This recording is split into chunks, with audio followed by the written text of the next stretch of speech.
갈릴리에 모일 때 예수께서 제자들에게 이르시되 인자가 장차 사람들의 손에 넘겨져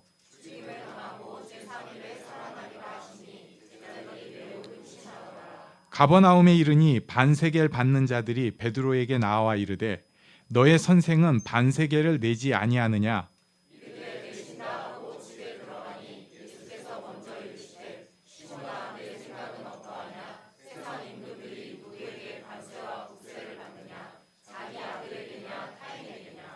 베드로가 이르되 타인에게니이다. 예수께서 이르시되 그렇다면 아들들은 세를 면하리라.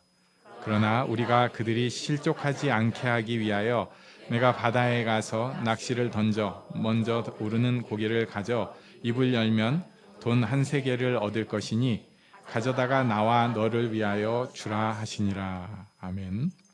지금 우리는 마태복음 17장 마지막 부분을 보고 있습니다. 다음 주는 아마 18장을 볼 것입니다.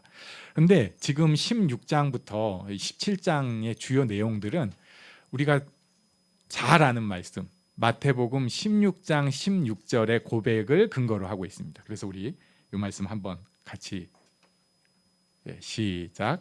시몬 베드로가 대답하여 이르되 주는 그리스도시요 살아계신 하나님의 아들이시니이다. 요 고백이에요. 요 고백을 하고 나니까 예수님께서 교회는 어떻게 생기는가, 이 고백이 얼마나 귀한 고백인가를 알려주셨고, 그리고 이 고백에 대해서 그 다음에 부가적으로 놀라운 축복들을 설명을 하셨습니다. 또 17장으로 넘어가니까 그러면은 이 고백을 한 사람들은 보게 되는 거죠. 예수님이 진짜 어떤 분인가. 그래서 변화산에서의 모습을 보았고요. 그 다음에 그렇다면은 그 믿음이라는 게 어떤 것인지 지난주 말씀에서 보았습니다. 그리고 오늘은 믿음이 있기는 한데, 지난주에도 믿음이 있는데 약한 믿음이라는 표현을 썼어요. 그런데 지금 이 믿음이 있긴 한데 조금 아직은 믿음이 자기 몸에 붙지 않는 베드로의 모습을 보면서, 여러 가지 또 제자들의 모습을 보면서 믿음이 있다고는 하는데 그렇지 않은 반대의 경우들을 조금 생각을 해보려고 합니다. 22절과 23절 우리 같이 읽습니다. 시작. 갈릴리에 모일 때 예수께서 제자들에게 이르시되 인자가 장차 사람들의 손에 넘겨져 죽임을 당하고 제3일에 살아나리라 하시니 제자들이 매우 근심하더라. 아멘. 매우 근심하더라. 이걸 제가 여러 번역을 보니까 두려워했다 이렇게 번역한 것도 있고 슬퍼했다 이렇게 번역을 다 가능한 번역입니다. 제자들이 두려워하고 슬퍼했습니다. 뭐 때문에 두려워하고 슬퍼했냐면은 예수님께서 제자들에게 말씀하신 거예요. 인자가 사람들의 손에 넘겨져서, 인자가 사람들의 손에 넘겨져서 이 자유를 박탈당한 거죠.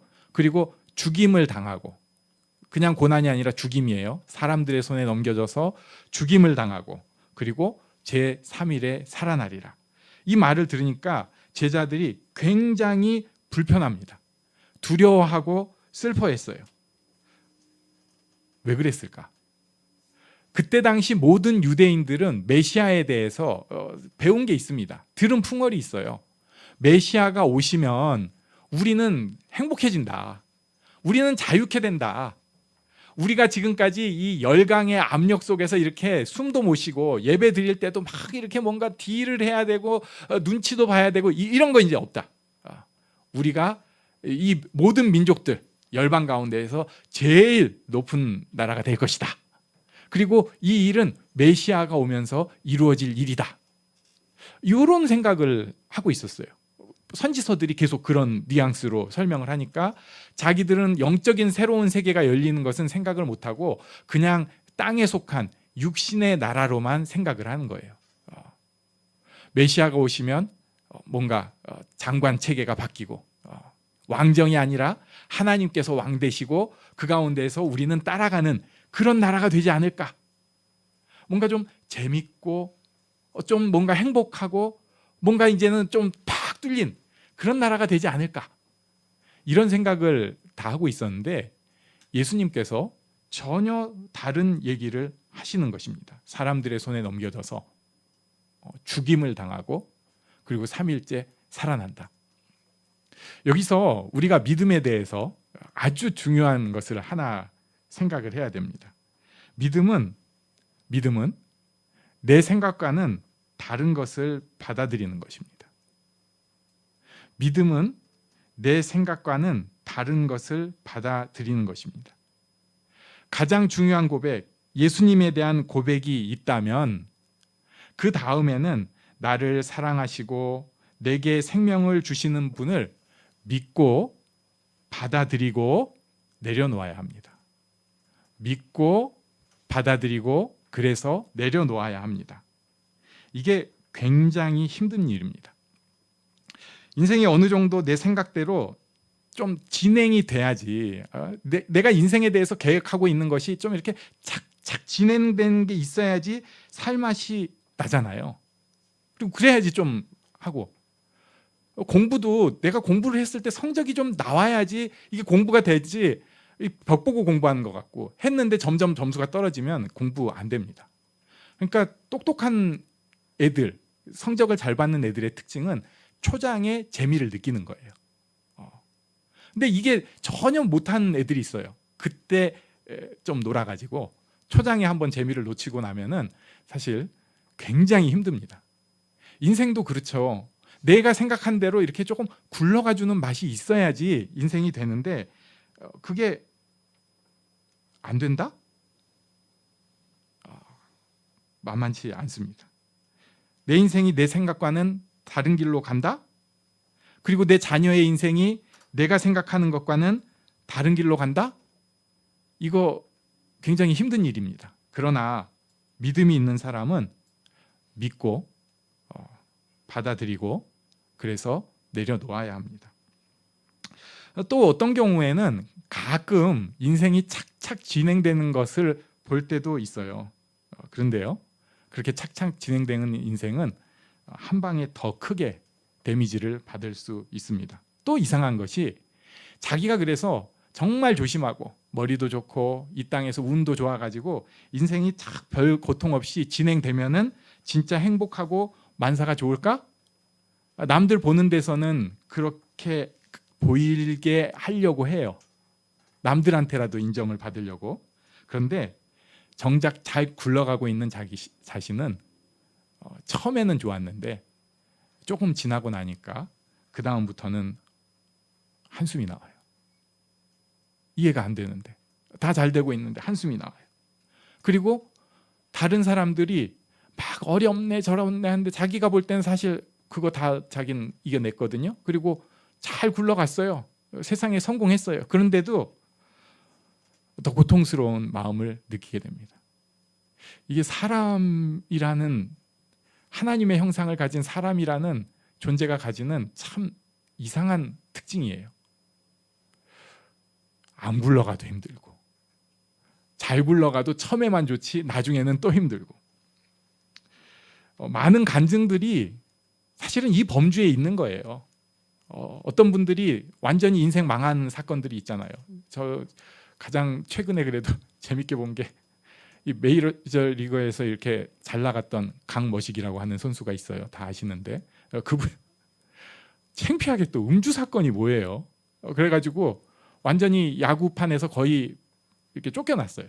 우리나라에서 야구 제일 잘하는 사람이라고 평가를 받았는데 쫓겨났어요. 근데 그 시기가 자기 인생이 자기 마음대로 안 되는 그 시기, 완전히 박살난, 그것도 자기의 잘못으로 자기가 아주 수치스러운 상황이 된 그 시기에 대해서 감사하다고. 왜? 자기가 그 시간을 통해서 하나님을 찾고 하나님을 배웠으니까. 분명히 너무 고통스러운 시간이고, 그리고 모두가 참 그 팬들이 너무 아쉽고 저런 인재가 저렇게 썩어버리. 그러나 그분들한테는 너무 죄송하고 내가 입이 100개라도 할 말은 없지만 그래도 나한테는 너무 소중한 시간이었다고 믿고 받아들이고 내려놓은 것입니다. 여러 사람들이 그래요. 어떤 분들은 자기가 정말 열심히 노력해가지고 경지에 올랐습니다. 성공했어. 그런데 그 성공이 오히려 독이 되는 경우가 많이 있잖아요. 성공을 하고 나니까 자기 생각과는 다른 일들이 많이 생기고 거기에 대처를 잘 못해가지고 오히려 더 인생이 막 망가져 버린 거예요. 망가져서 끝났다? 아닙니다.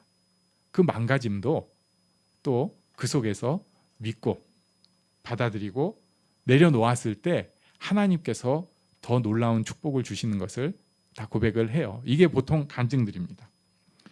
믿음은 내 생각과는 다른 것을 받아들이는 것입니다. 사실 우리는 정답을 알고 있는데요.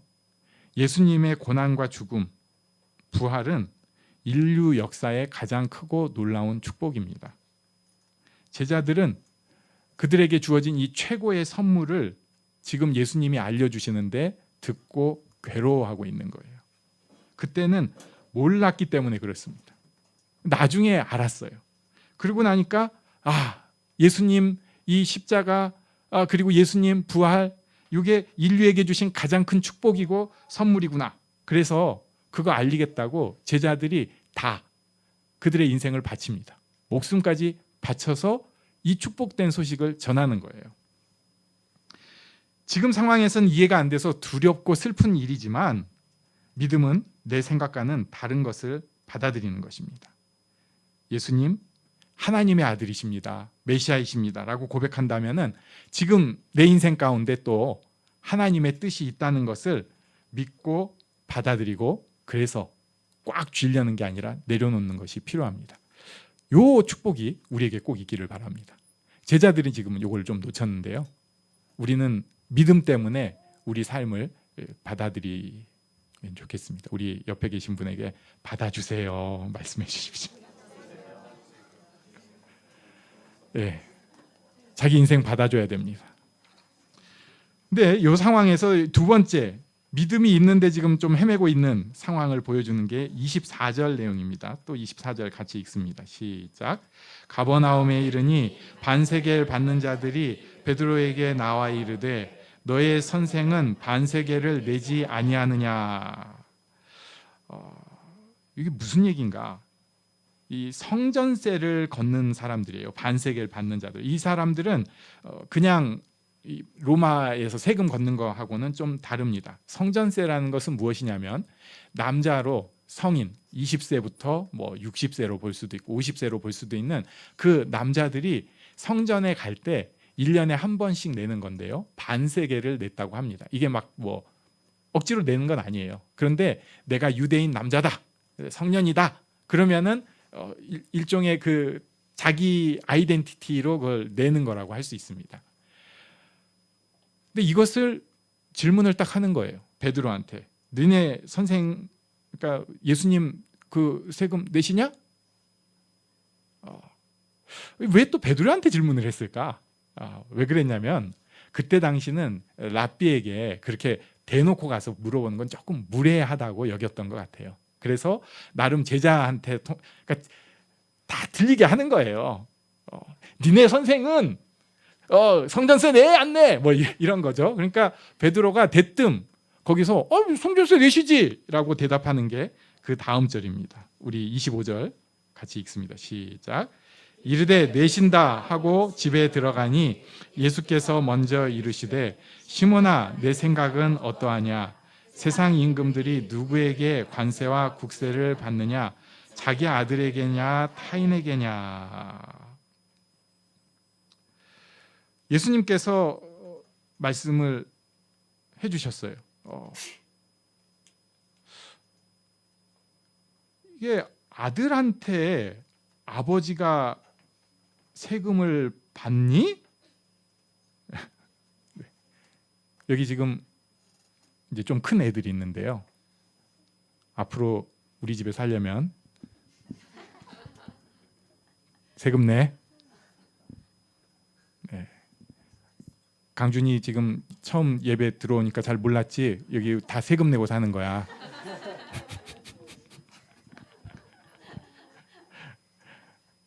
아들은 세금 내지 않아요. 그런데 분명히 베드로가 그랬잖아요. 주는 그리스도시요 살아계신 하나님의 아들이십니다 라고 얘기해놓고는 딴 사람한테 세금 낼 겁니다. 이게 그러니까 자기가 입으로 고백한 게 무슨 내용인지 삶하고 연결이 전혀 안 되고 있는 거예요. 자기가 고백은 했는데 실제로는 그것하고 다른 삶입니다. 예수님 믿는 사람들은 다 아는 게 있어요. 교회에서 가르치는 게 사랑이다. 성경의 가장 큰 핵심은 사랑이다. 하나님 사랑, 그리고 이웃 사랑. 그래서 예수님 제자 됨의 핵심도 사랑이다. 마태복음 5장 44절, 나는 너희에게 이르노니 너희 원수를 사랑하며 너희를 박해하는 자를 위하여 기도하라. 원수를 사랑하고 박해하는 자를 위하여 기도하라. 원수를 사랑하고 박해하는 자를 위하여 기도하라. 이거 쉽지 않으니까 예수님께서 하신 말씀이지만 우리가 이것을 새겨 듣고 살아야 돼요. 그런데 우리는 그거 별로 새겨 듣지 않는 것 같아요. 심지어 교회에서 조금 정치적으로 편향되신 분들은 아주 그냥 대놓고 민망하게, 뭐 그 사람 편을 들든 안 들든 상관은 없는데 아주 대놓고 비꼬고 조롱하고 요래요. 예전에 제가 교회에서 2000년 초반에 그때 당시 이제 기대를 못했던 대통령이 팍 극적으로 대통령이 됐죠. 그러고 났는데 목사님들 중에 어떤 분이 교회 와가지고 그런 식으로 막 저주를 퍼붓는 거예요. 그래가지고 젊은 사람들 중에서 예배드리다 말고 나가버리는 사람도 있고 그랬습니다.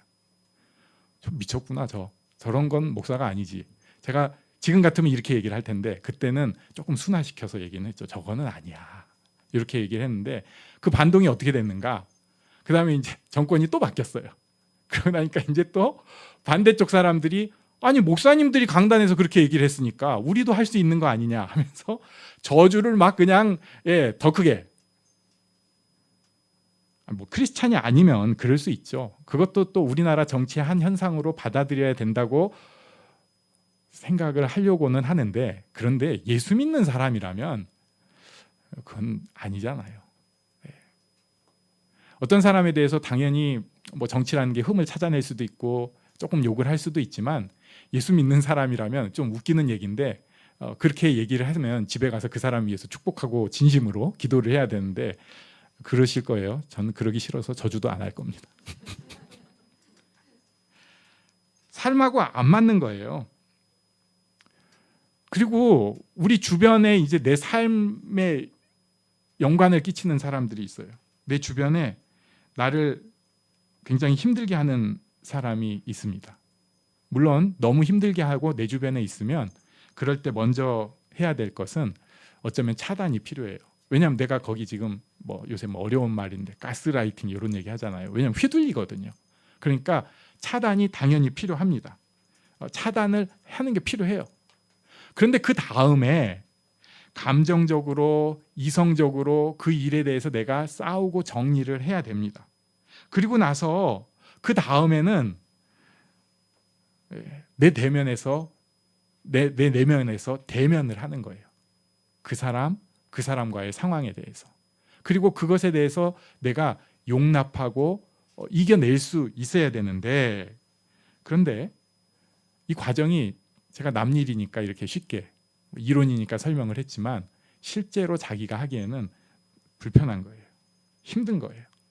그냥 저주 속에 있거나 분노 속에 있거나 그렇지 않으면은 그냥 차단하고 사실은 내 속에 있는 저주와 분노가 있는데 그냥 무시하고 사는 게 훨씬 편해버립니다.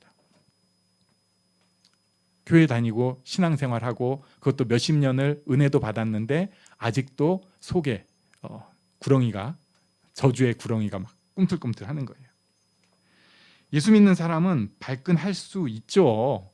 솔직하게 저주하고 욕을 할 수 있어요. 그러나 그게 또 맞는 것이지만 그러나 그 다음에 이게 전부라는 생각은 해서는 안 됩니다. 내가 지금은 감정적으로 너무 힘들지만 그래서 이렇게 하지만 내가 다음 순간 언젠가는 축복하고 기도해야 된다. 내가 지금 이 상황에 대해서 사실은 하나님에 대해서도 반항하고 너무 속상하고 짜증이 나지만 그래서 하나님에 대해서 별로 생각하고 싶지 않지만 그래도 그 다음 순간에는 하나님에 대해서 감사하고 받아들여야 된다. 베드로는 지금 믿음의 고백이랑 삶이랑 연결이 되지 않고 있고, 사실은 우리도 그런 모습으로 살고 있는데 예수님께서 조용히 그 모습을 알려주신 것입니다. 그러면은 그 다음에 믿음이 있는 사람들이 필요한 게 뭘까? 세 번째 볼 것은 27절입니다. 27절을 같이 읽습니다. 시작. 그러나 우리가 그들이 실족하지 않게 하기 위하여 내가 바다에 가서 낚시를 던져 먼저 오르는 고기를 가져 입을 열면 돈 한 세개를 얻을 것이니 가져다가 나와 너를 위하여 주라 하시니라. 아멘. 그들이 실족하지 않게 하기 위하여, 믿음이 있는 사람이 가져야 될 태도. 이 그들은 별로 좋은 사람들 아니에요.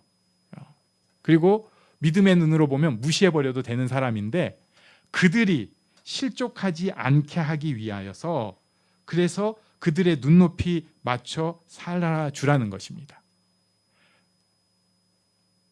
조금 마음에 안 드는 일들이 있을 수 있어요. 우리에게 가정이 있고 교회가 있고 회사가 있고 사는 동네가 있습니다. 그 중에 전체적인 분위기가 나랑은 다른 생각도 있어요. 크리스찬이기 때문에 우리가 분명히 저거 뭐하러 저래 하는 것도 있지만 눈높이 맞춰주는 것이 필요합니다. 예수 그리스도 하나님의 아들이십니다 라고 고백하는 사람이라면 내 주변에 있는 사람들이 실족하지 않기 위해서 노력해야 합니다. 특히 어떤 사람들이 실족하는가? 약자들이 실족합니다. 그러니까 우리 부모들은, 부모가 약자라고 자꾸 하는데 그렇죠? 우리도 모르게 자녀들을 실족시켜요. 예. 안 그러려고 하는데 잘 생각해 보면 오늘도 실족시켰어요. 이 행동거지 하나하나, 말투 하나하나가 지나고 보면 애를 그냥 미끄러뜨린 거예요. 나를 너무 저주할 필요는 없지만 나한테 대해서 내가 조금 불편하고 힘든 게 있어도 눈높이 맞춰주는 것, 생각해주는 것이 필요합니다. 좀 이상한 얘기 같아도 들어주기도 해야 되고요. 마음에 안 드는 얘기를 하더라도 그렇지. 예. 눈높이 맞춰주는 게 필요해요. 그리고 또 한 가지, 이건 이 본문 내용이랑은 조금 옆으로 간 것인데, 그래, 주변 사람들 그렇게 실족하지 않게 하려면 내가 실족하지 않기 위해서도 내가 할 일이 있겠다. 내가 약하다 보니까. 믿음이 있는 사람은 실족하지 않게 하기 위해서 노력해야 되는 면이 있습니다.